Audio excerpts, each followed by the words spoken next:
Assalamualaikum warahmatullahi wabarakatuh. Selamat pagi anak-anak.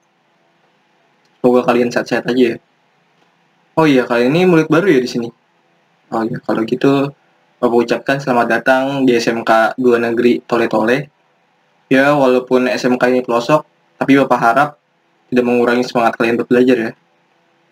Nah, sebelum mengawali pelajaran pada hari ini, ada baiknya kita berdoa lebih dahulu.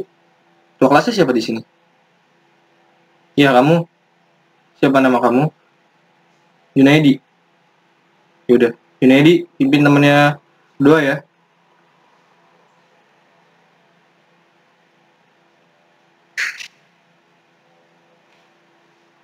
Nah, sebelum kita memulai pelajaran pada hari ini, Bapak mau absen dulu dong. Buku absennya mana nih? Siapa yang bawa buku absen? Yeni, sekretaris. Mana Yeni? Yeni mana Yeni? Oh, kamu. Coba mana buku absennya? Nih, kasih Yeni. Ntar Bapak absen dulu ya.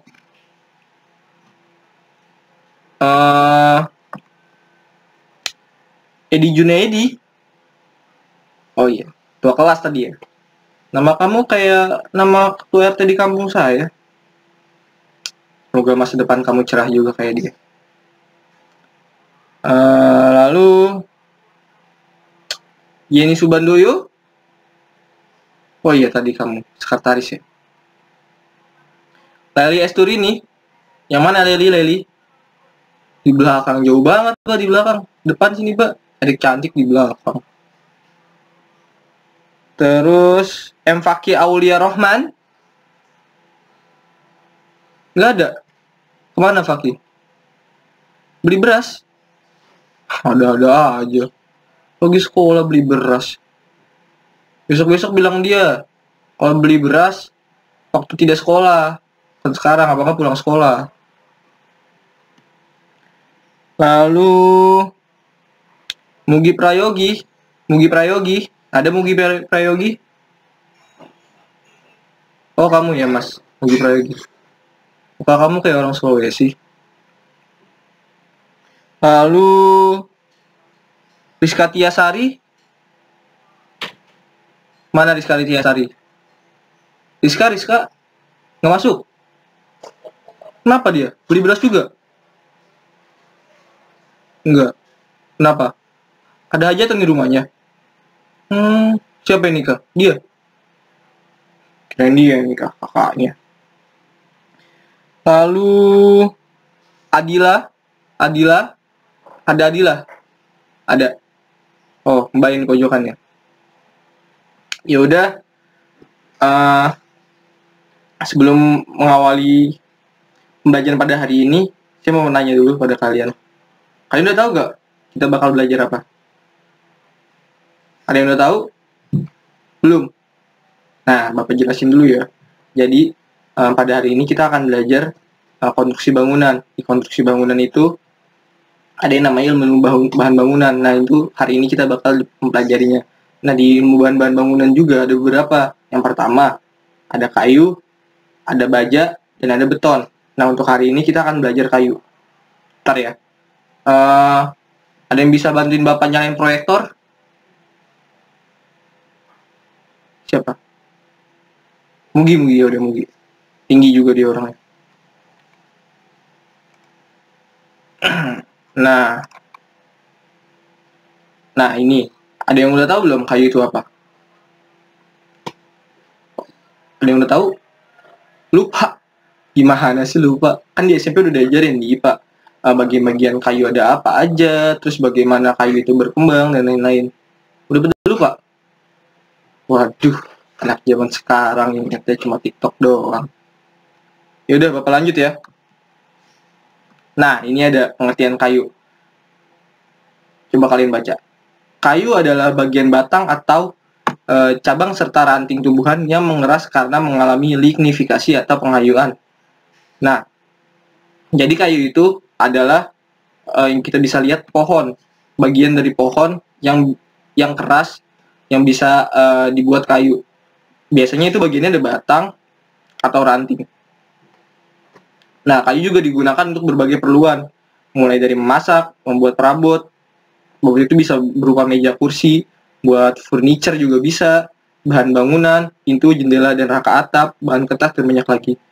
Nah, dari penjelasan tadi bisa terlihat bahwa kayu itu sangat-sangat diperlukan di bangunan nanti ya, di konstruksi yang akan kalian alami nanti. Nah, kayu juga dapat dimanfaatkan sebagai hiasan rumah juga, dan sebagai tadi yang Bapak bilang, sebagai furniture juga bisa. Penyebab terbentuknya kayu adalah akibat akumulasi selulosa dan lignin pada dinding sel berbagai jaringan di batang. Nah, ini yang kalian belajar di SMP dulu. Kita nggak masuk ke situ karena kita bakal masuk peran kayu di dalam konstruksi itu apa sih. Lanjut ya. Nah, ini juga Bapak bakal ngasih kalian flashback dikit tentang umur kayu. Mungkin dulu diajarin lebih rinci di SMP, di IPA. Tapi Bapak di sini mau jelasin lagi. Cincin pertumbuhan atau juga disebut lingkaran tumbuh kayu adalah gambar pola-pola konsentrik pada penampang melintang kayu. Nah, namanya berarti ada bagian di kayu itu yang buat mengetahui umur kayu itu berapa sih dan berkembangnya itu seperti apa. Itu namanya cincin pertumbuhan atau juga disebut dengan lingkaran tumbuh kayu. Terbentuknya cincin pertumbuhan kayu ini adalah karena terjadinya perbedaan musim yang dialami oleh pohon tersebut. Nah, jadi untuk kayu ini berkembang, itu ada faktor-faktornya yang diantara lainnya adalah perbedaan musim. Pada 1 tahun, pohon akan mengalami periode dengan pertumbuhan cepat dan periode dengan pertumbuhan yang lambat, dan itu mempengaruhi pertumbuhan diameter dengan pohon. Nah, jadi itu yang tadi Bapak bilang, musim, suhu, sama tempat itu mempengaruhi pertumbuhan kayu itu. Gimana dia bakal berkembangnya, diameter yang akan dihasilkan itu akan mempengaruhi si kayu tersebut. Lalu sifat fisik. Setiap jenis kayu, sebelumnya kayu ini mempunyai beberapa sifat. Yang pertama ada fisik, ada mekanik, dan ada kimia. Nah, ketiga sifat itu yang mempengaruhi kayu itu untuk menjadi lebih kuat atau menjadi lebih besar atau lebih tahan lama atau daya lenturnya menjadi lebih kuat atau sebagainya, itu di sifatnya. Nah, ini sifat fisiknya. Kalian bisa baca, setiap jenis kayu memiliki sifat fisik yang bervariasi yang menentukan kualitas dan fungsi dari kayu tersebut. Kayu lunak misalnya lebih dipilih untuk menjadi kertas karena mudah dihancurkan dijadikan pulp.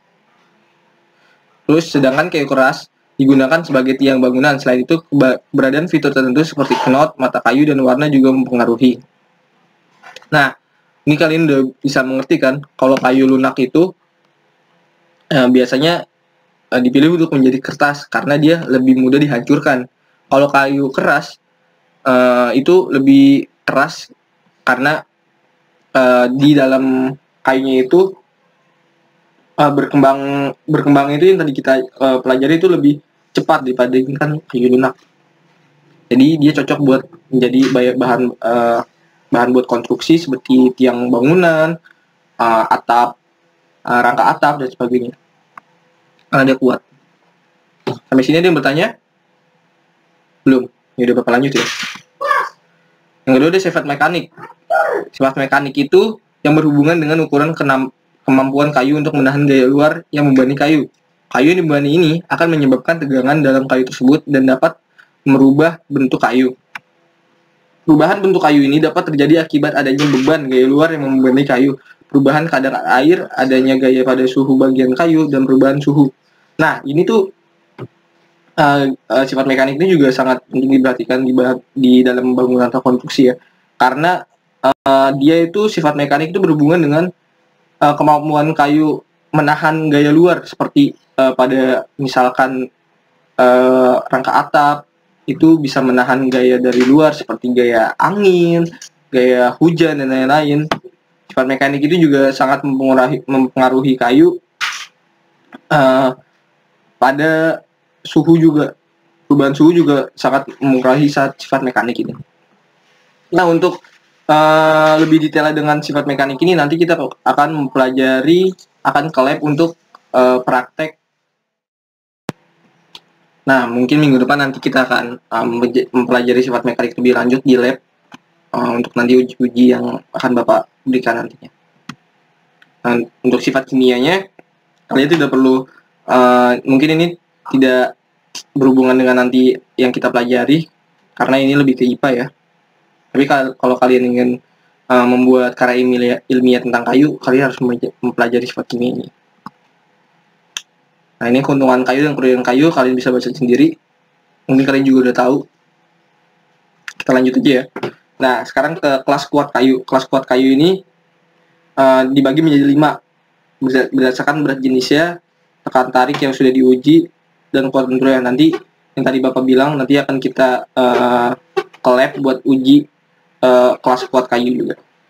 Nah, di kelas ini ada 2. Yang pertama, di sini ada kelas kuat kayu, dan nanti yang sini juga ada kelas awet kayu. Nah, kalau kelas awet kayu ini berdasarkan keawetannya. Yang tadi kalau kelas kuat berdasarkan kekuatannya, kayak tadi kita akan uji tekan dan tariknya dan uji kelenturan kayu tersebut. Nah, kalau kelas awet kayu ini berdasarkan yang pertama berhubungan dengan tanah lembab, yang kedua ada terbuka namun terlindungi dari matahari dan hujan, yang ketiga terlindungi dari udara bebas tapi tak di-coating. Coating itu dipelihara ya. Yang keempat terlindungi dari udara bebas dan dipelihara atau di-coating. Kelima diserang hama atau rayap. Itu juga mempengaruhi keawetan kayu. Nah, sekarang kita masuk ke mutu kayu. Di mutu kayu ini ada 2 macam. Yang pertama ada mutu A dan mutu B. Yang pertama berdasarkan mata kayu maksimal. Dari mutu A itu ada yang maksimal 1/6 kali lebar muka kayu atau 3,5 cm. Mutu B itu maksimal 1/4 kali lebar muka kayu atau 5 cm. Nah, sisanya bisa kalian baca. Di sini juga kalian bisa bacanya di buku yang nanti bakal Bapak kasih ya. Terus ini kita lanjut masuk ke jenis produk kayu. Di sini kalian bisa lihat yang pertama ada papan, balok, kaso, dan tiang. Papan ini kalian sering lihat kan, biasanya buat pembatas di ruangan di rumah tuh bisa menggunakan papan ini. Terus balok juga kalian sering lihat. Tiang juga kalian sering lihat di rumah-rumah yang ada kayu, kayak kalian pernah ke Taman Mini gak? Pernah kan? Di situ kan banyak rumah-rumah tradisional Indonesia, banyak menggunakan kayu. Di situ di rumah panggung juga pakai kayu. Terus tiangnya itu pakai kayu juga. Seperti ini tiang. Kaso mungkin yang kalian belum tahu ya. Nah, nanti kita lihat kaso itu seperti apa dan aplikasinya itu seperti apa. Nah, lanjut ke aplikasi penggunaan kayu. Nah, di sini ada yang bisa nyebutin nggak? Apa aja yang ada di sini? Siapa yang berani nih? Laili. Oh ya, coba Laili sebutin. Yang pertama ada apa? Ada apa? Tangga. Ya, betul. Ini tangga yang terbuat dari kayu. Terus ada apa? Lantai. Ya, betul. Lantai yang terbuat dari kayu. Terus ada apa lagi? Betul. Ada rumah panggung. Terus ada apa lagi? Betul. Ada atap kayu. Ini apa namanya? Struktur atap kayu. Terus ada apa lagi? Betul lagi. Ada kusen. Kusen itu biasanya buat itu nih ya, apa namanya, peletakan pintu yang ada di rumah kalian. Biasanya pakai kusen. Kusennya itu kayu. Tapi sekarang udah banyak sih kusen yang beredar memakai stainless steel atau bahan-bahan yang lainnya. Tapi kebanyakan sih di rumah-rumah Indonesia itu menggunakan kayu. Karena kayu lebih murah. Nah, ini kita masuk ke kayu olahan. Apa sih itu kayu olahan? Nah, ini kita akan belajar. Kayu olahan dalam pembuatan furniture dan interior adalah bahan baku yang dibuat dari kayu solid yang diolah secara fabrikasi menjadi berbagai jenis material yang dapat digunakan sebagai bahan baku pembuatan furniture. Jadi kayu olahan itu ini tuh terbuat dari kayu solid yang diolah. Nah, ini nantinya bakal menjadi bahan buat membuat furniture. Kita lanjut. Ini salah satu ituan dari olahan kayu. Proses pembuatan dari olahan kayu. Ada proses pembuatan papan lapis. Lihat, dibuat lapis per lapis. Dan di sini juga ada perbedaan antara kayu asli dengan olahan. Bisa dilihat kayu olahan seperti apa dan kayu solid seperti apa. Nah, Untuk proses pembuatan dari pohon menjadi kayu olahan terbilang sangat efisien dengan memanfaatkan hampir seluruh bagian dari pohon menjadi kayu. Segala bagian dari pohon seperti kulit kayu, sisa potongan serbuk kayu, batang, ranting, dan sebagainya dapat diproses menjadi jenis kayu olahan. Nah, jadi yang tadi Bapak bilang, kayu itu pohon itu semua bagiannya bisa jadi kayu. Nah, terus juga ya kayu yang sudah diolah misalkan menjadi tiang atau menjadi balok dan sebagainya, bisa juga sisanya itu dimanfaatkan menjadi olahan kayu ini. Tadi terus juga sisa-sisa serbuk dari kayu itu juga bisa diolah. Jadi itu kayu itu banyak manfaat ya dalam konstruksi bangunan ini. Dalam penghias rumah juga banyak gunanya. Nah, ini ada beberapa jenis kayu olahan. Yang pertama ada kayu lapis. Sini ada ada jenisnya triplek dan multiplek. Terus ada kayu lapis muka serat kayu juga ada. Ini ada block thick, particle board, papan atau kayu profil, dan papan motif. Nah, papan motif ini biasanya ada biasanya di yang tadi Baleli bilang bisa juga di lantai-lantai itu ada papan motif. Terus ini papan kayu profil biasanya ada dibuat penghias kusen. Kusen juga menggunakan papan kayu profil. Nah, mungkin itu yang bisa Bapak jelaskan.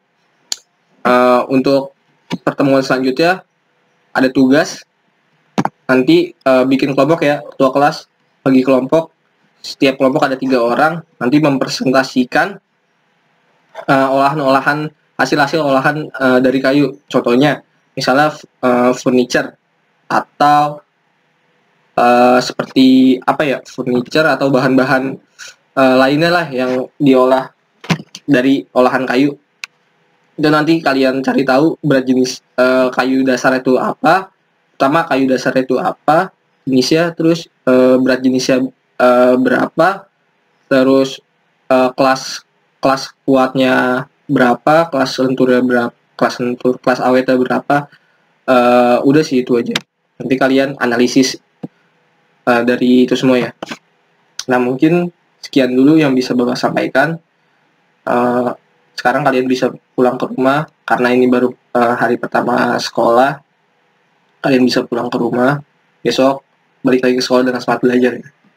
Lebihnya Bapak mohon maaf apabila ada kata-kata yang menyinggung kalian. Bapak mohon maaf.